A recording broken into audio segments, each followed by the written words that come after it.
ঝুঁকি নিয়ে চলছে যাতায়াত।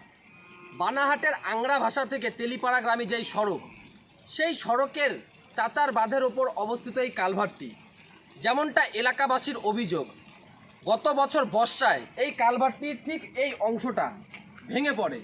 তারপর এলাকার বাসিন্দারা প্রশাসনের দ্বারস্থ হলে প্রশাসনকে জানালে প্রশাসনিক কর্তারা ঘটনাস্থলে আসে, পরিদর্শন করে, তারপর ভাঙা অংশের মধ্যে এই লোহার প্লেটটি বসিয়ে দেয়।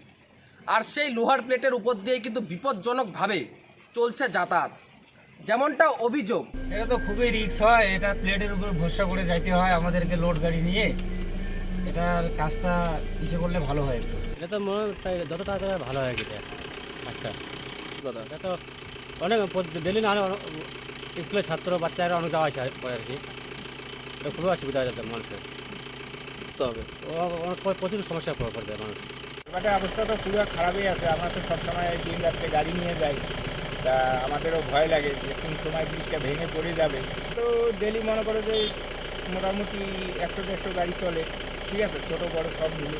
একবার প্রশাসনকে জানানোর পরেও কালভার্টটি মেরামতের ব্যাপারে প্রশাসন কোনো প্রকার পদক্ষেপ গ্রহণ করেনি। দ্রুত এই কালভার্টটি মেরামত না করা হলে যে কোনো মুহূর্তে সেটি হুড়মুড়িয়ে ভেঙে পড়ে বড়সড় দুর্ঘটনা ঘটতে পারে। কারণ এই বিপজ্জনক কালভার্টটির উপর দিয়েই রোজ যাতায়াত করছে জীবনের ঝুঁকি নিয়ে একের পর এক ভারী ভারী গাড়ি। তাই এলাকার বাসিন্দা থেকে শুরু করে স্কুল কলেজ পড়ুয়া সকলেই চাইছে দ্রুত এই কালভার্টটির মেরামত করুক প্রশাসন।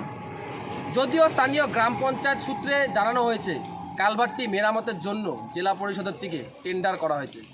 দ্রুত এই কালভার্টটি নির্মাণের কাজ শুরু করা হবে। জলপাইগুড়ির আংরা ভাষা, আমার শহর, শুভজিৎ দেবনাথ, কলকাতা টিভি।